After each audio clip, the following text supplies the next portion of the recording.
Yeah. Analytics off the chain, other channels not the same. Jake and Kyle, you know the name. Headliner Nation, we running the game.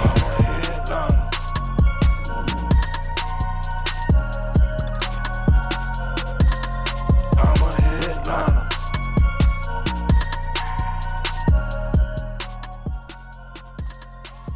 Yo, what is going on, Headliner Nation? Kyle back with the Fantasy Headliners, and we are going to keep the ball rolling with my consensus rankings videos, talking about the way too early consensus rankings and maybe some discrepancies I see, issues, questions I have, things of that nature. We've already done tight ends. We've done running backs, so if you've missed those shows, make sure you go check them out. But now we're going to be talking about wide receivers. And for wide receivers today, I've got just a few guys that in my mind, maybe a little bit too high, maybe a little bit too low, why I would move them. And of course, you got to keep in mind that this is all going to change very soon after the NFL draft. And don't forget, we are going to be live right here on YouTube with our first round NFL draft coverage starting at 7:30 Eastern on Thursday night. Make sure that you tune in and check out the entire show. We're going to have some amazing giveaways. We're going to be breaking down the draft as it happens, and it's just going to be a all-around good time. But ladies and gentlemen, it is go time, baby. Let's jump into the consensus rankings a little bit. And the very first guy up, I'm sure a lot of you are going to disagree with my take on, and it's okay. I understand. It's JaMarr Chase. Wide receiver 3. I've got him a tad bit lower right now, but I will say this. I don't disagree with it, okay? I don't hate having JaMarr Chase this high. If you have JaMarr Chase this high, go for it. If you have JaMarr Chase as your wide receiver 2, go for it. If you have JaMarr Chase as your wide receiver 1, it's up to you. I don't care. JaMarr Chase obviously has that type of upside, right? Playing in that offense, playing with Joe Burrow. I've got no issues with wherever you have JaMarr Chase. Me personally, I'm going to have him just 2 spots lower. I will end up having JaMarr Chase probably as of right now at the wide receiver 5. And I'm going to tell you a little bit more about why here in just a second. But with JaMarr Chase, I love me some JaMarr Chase. We, even last year, we were backing him up, right? Obviously, the draft going to Cincinnati, we talked about it a little bit, and I was like, well, do they need Chase? Sewell could help a little bit better. They ended up revamping the offensive line this year, so now it doesn't really matter that much. They've got their weapon in JaMarr Chase. Huge rookie season, absolutely just dominated at the position. And now, obviously, 100% great pick. Great pick by the Cincinnati Bengals. But then we get into training camp, and people were just all of a sudden, off the JaMarr Chase bandwagon because he had some drops. He made that comment about, adjusting to the football because it doesn't have the white stripes on it like the college football does. And people overreacted to it. And we said, ladies and gentlemen, it doesn't matter. It's training camp. He's going to be just fine. And sure enough, the dude just absolutely blew up. So if you were in on JaMarr Chase last year, you were absolutely rewarded for what he did. Now, for me personally, this year, the one thing that we did see from JaMarr Chase last year is he can be a little boomer bust at times, right? Huge start to the season, and then he all of a sudden kind of disappeared in the middle of the season, and then he had a huge stretch to end the season. And that is going to happen when you have as many weapons as the Cincinnati Bengals do. T. Higgins is on the mend after having offseason shoulder surgery, but he should be good to go for the beginning of the season. T. Higgins had some huge games last year, right? You've got Tyler Boyd there, who was definitely utilized probably a little bit more than a lot of people anticipated last year. He's a very solid wide receiver 3 there for Cincinnati. You've got Joe Mixon out of the backfield. They can run the football probably a little bit more efficiently this year. So because of that, JaMarr Chase, to me, he has all of that upside in the world, but some of that consistency factor that you might want from one of your first round, second round picks, some of that consistency factor may not be there just because we've got so much around him, right? So much going on. So for me and JaMarr Chase, absolutely love him. The lowest I'm going with him is wide receiver 5, but some of that consistency for me may not be there because there's 2 other guys that I believe that it will be there for. Now, the first one for me is going to be Devonta Adams. And you might be like, Kyle, But if you're talking about consistency and having weapons around him, Devonta Adams has Darren Waller and Hunter Renfrow. And I get that. And I understand that. Here's the thing, though. Devonta Adams and David Carr have been David, wrong person. I can't get back to doing that. Derek Carr, they talked openly about having the opportunity to play together again. Devonta Adams talked about having the opportunity to play with his former college quarterback. Even Derek Carr had made, comments about, I'll let him pick any of my cars, or I'll buy him any car he wants if he comes out to Las Vegas. So to me, Devonta Adams is absolutely going to get the targets. I mean, Derek Carr is going to be looking his way. He's going to be looking his way early. He's going to be looking his way often. He's going to have the volume to go with it. I think it takes, some away from Darren Waller. I think we do see some taken away from Hunter Renfrow. I don't think it makes either of those guys, non-fantasy viable, but there's even talk now that Darren Waller could end up being traded at some point. And I don't know why that's coming up, because it was specifically related to the Packers. And I was like, but you just made a deal. If you wanted Darren Waller, why didn't you include him in it then? So I don't know. I don't know if that's 100% true or not, but I do think I'll end up putting Devonta Adams just above JaMarr Chase, and it's not going to be a big difference. It's not going to be a big difference. Again, if you want to say that you would rather have JaMarr Chase, I'm not going to argue with you, because I get it. If I'm making a pick where I want more upside, I'm probably going to go with JaMarr Chase. I just think in terms of a little bit more of a steady factor, you might see Devonta Adams, have those nice games, but also have a really nice floor each week. Stefon Diggs at the wide receiver 5, I also think I'll end up having him over JaMarr Chase as of right now. I mean, Stefon Diggs last year, a lot of people had issues with his performance, and I didn't really understand it, because the one thing I continued to tell people last year was Stefon Diggs is not having a bad year. Now, he's not seeing some of the crazy volume that he saw the year before.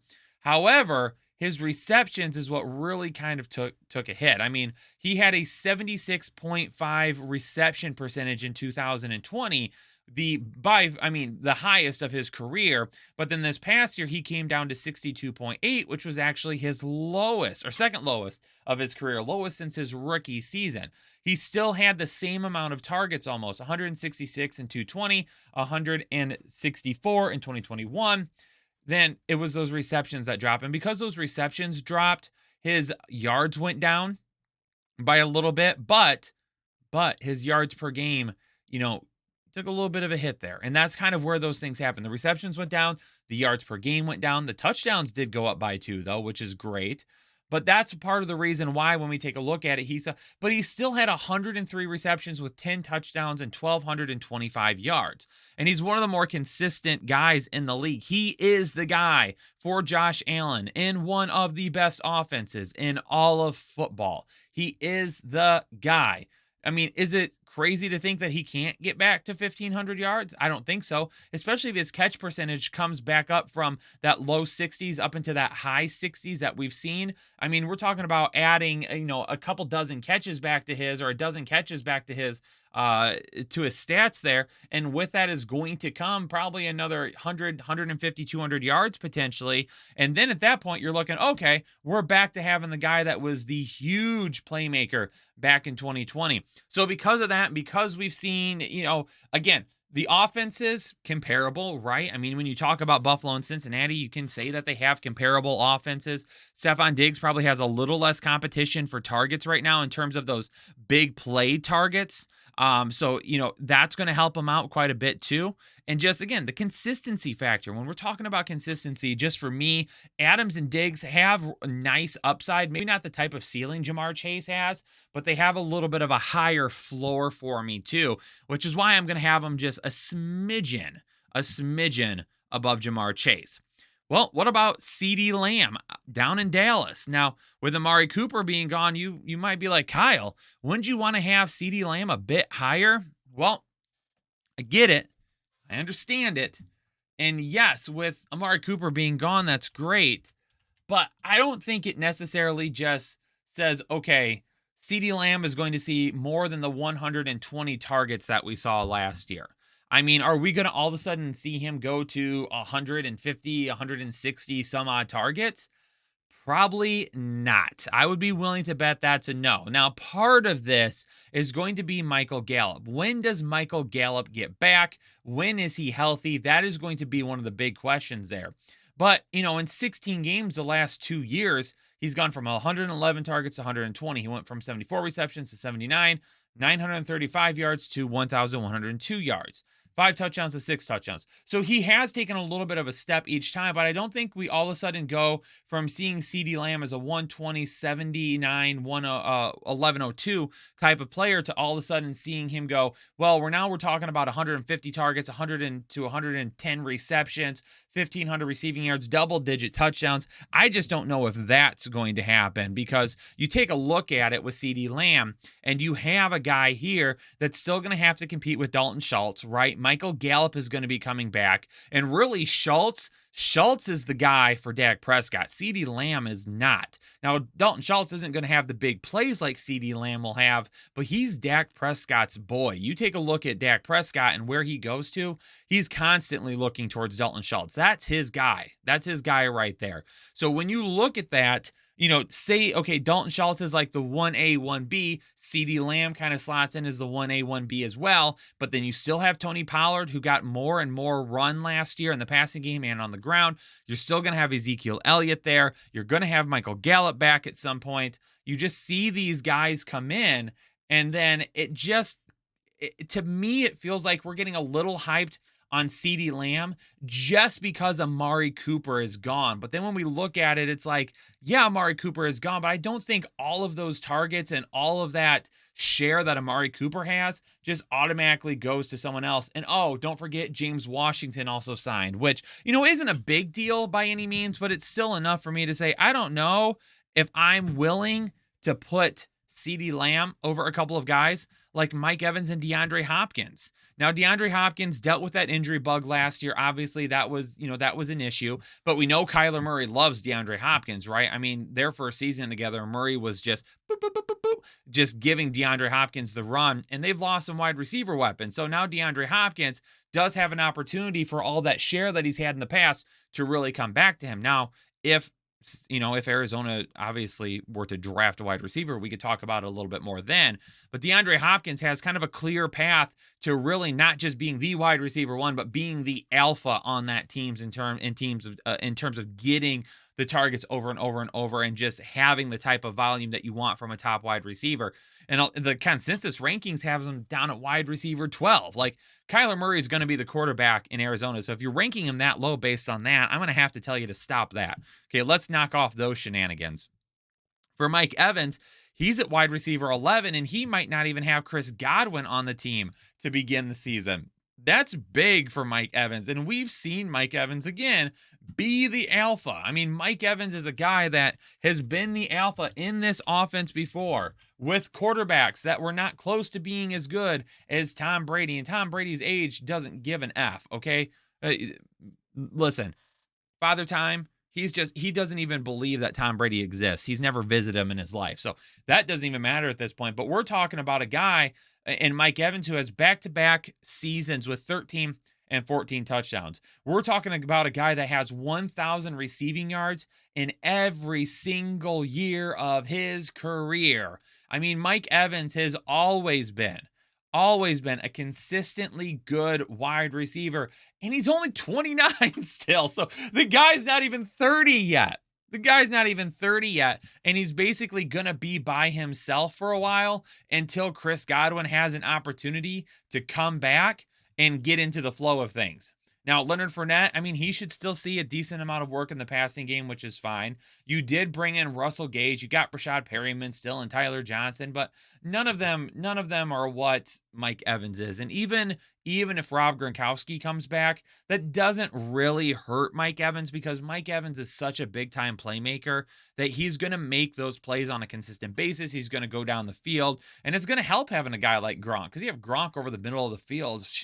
You're going to have to pay attention to him. Those safeties over the top aren't going to be able to help to guard Mike Evans, they're going to have to come off the ball and they're going to have to play up against Rob Gronkowski. So having Gronkowski back would even help Mike Evans more. Both of these guys are going to be over CeeDee Lamb for me and my rankings.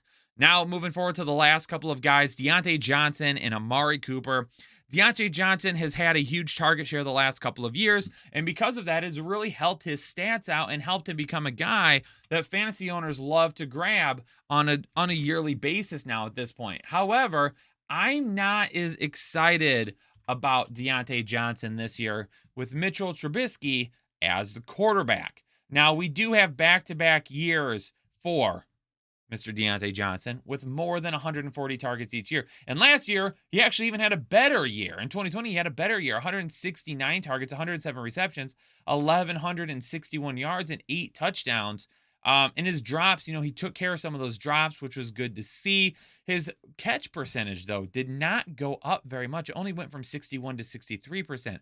But part of that problem was not necessarily the drops, which he was able to take care of. The part of the problem was Ben Roethlisberger just had issues getting him the ball. But now we go to Mitchell Trubisky. And I think even though Ben Roethlisberger is not the same guy that he used to be, you look at him and you just say to yourself, it's Big Ben. Like, defenses still gave him that type of respect that I don't know if Mitchell Trubisky is going to get.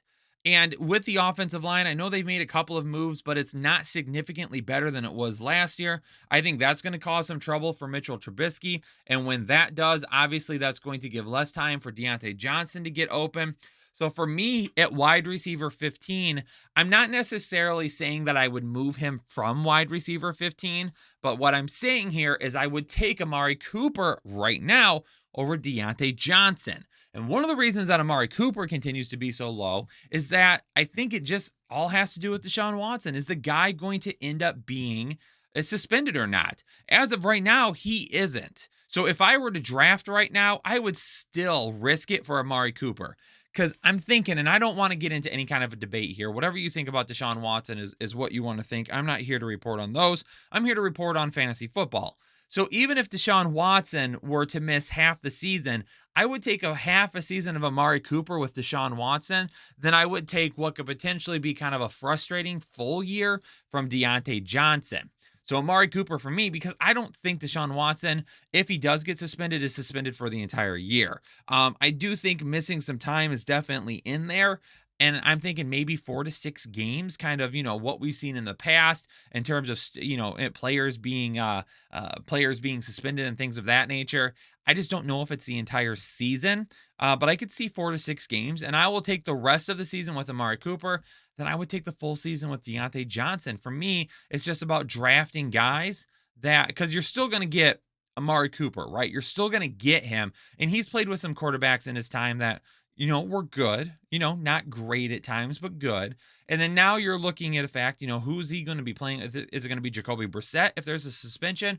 I mean, Amari Cooper probably still ends up being a wide receiver 3 in that. However, as soon as Deshaun Watson comes back, now we're looking at a wide receiver 1 upside, whereas Deontay Johnson, I just don't know if he has that on a consistent basis this year with Mitchell Trubisky. So I'm not saying Deontay Johnson would fall out of the wide receiver 15 slot. I am saying I would take Amari Cooper over him, though, and that is why I've got him listed together with Cooper. But boom, there it is, wide receiver consensus ranking breakdown in the book. And again, this is all going to change prior to the draft happening this week. So make sure you tune in here on the live stream on Thursday night to check out our breakdown of everything going on with the draft. Make sure you hit the like button for me, subscribe to the channel, and leave a comment down below. Is there one wide receiver in particular that you feel people are low on right now that you're willing to go all in on for the 2022 season? Let me know down in the comments. But ladies and gentlemen, I'm going to get out of here because I got to get packed. I'm headed to Headliners HQ, baby. I'm going to be spending the week down there with Jake and the gang, hanging out and creating content. So y'all be good while I'm gone. Peace out, stay safe, stay healthy, and I'll catch ya on the next episode of the Fantasy Headliners. Analytics off the chain, other channels not the same. Jake and Kyle, you know the name. Headliner Nation, we running the game. Y'all stuck on third down. Your content's plain Jane. Headliners on top now. We gonna move and change. Podcast off the rip. Draft guide. so legit. Fantasy world, our game tight.